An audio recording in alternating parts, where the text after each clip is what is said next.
Are people afraid of you, Beth? Who's afraid of you, Beth? John. Your brother. And what is your brother? Why is your brother afraid of you? Because I hurt him so much. Mm-hmm. Okay. And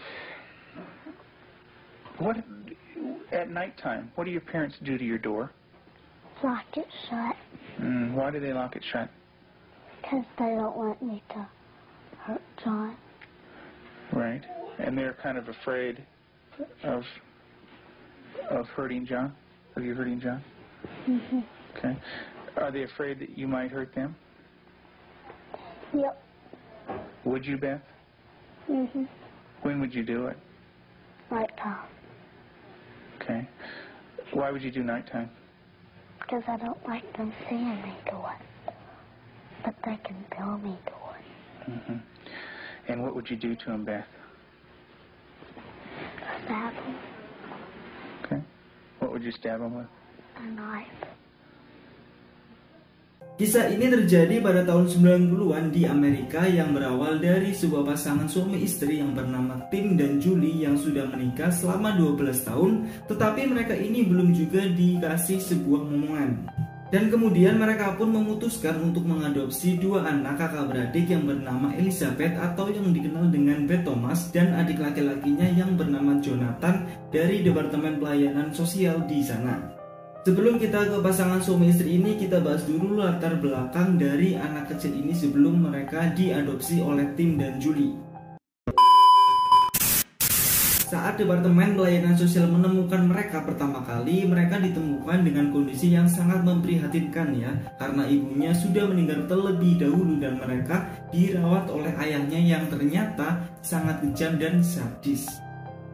Saat pertama ditemukan, kepala bagian belakang Jonathan itu datar karena sering ditidurkan dengan asal di dalam box dengan menggunakan popok yang tidak diganti dan botol susu yang sangat kotor. Gak kalah menyedihkan, si kakak yang bernama Beth ini juga ditemukan di pinggir jalan dengan pakaian yang sangat kotor dan seperti orang yang sedang kebingungan.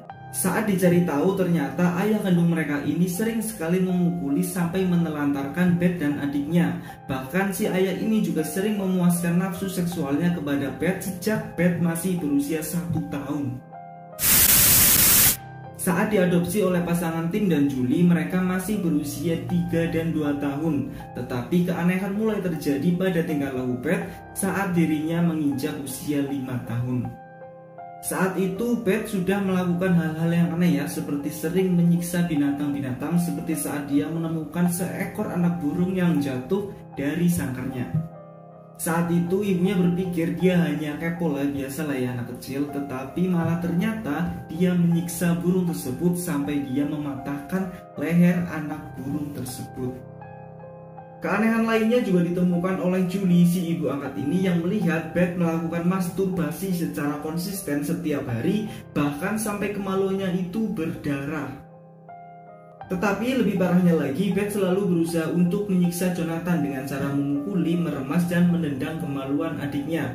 Bahkan saat si adik ini meminta dia untuk berhenti, dia malah semakin senang dan semakin menyiksa adiknya ini. Hingga suatu hari Beth ini pernah mencoba untuk membunuh si adik dan ayahnya saat mereka tertidur dengan menggunakan pisau dapur. Tetapi usahanya itu berhasil digagalkan oleh si ibu tiri yang melihat aksinya itu. Karena sangat khawatir, akhirnya Tim dan Julie mempertemukan Beth dengan Dr. Ken Necit, seorang psikolog klinis yang ahli dalam terapi anak yang pernah mengalami kekerasan, di mana kekerasan tersebut meninggalkan trauma kepada anak-anak di tahun-tahun pertama kehidupannya. Dan hasil diagnosa Dr. Ken, Beth mengalami gangguan kelekatan reaktif, yang mana anak-anak dengan gangguan seperti ini biasanya tidak terikat secara emosional kepada orang lain. Mereka juga tidak menerima cinta dan mencintai orang lain, tidak menerima atau memberi kepercayaan pada orang lain, serta tidak peduli kepada orang lain.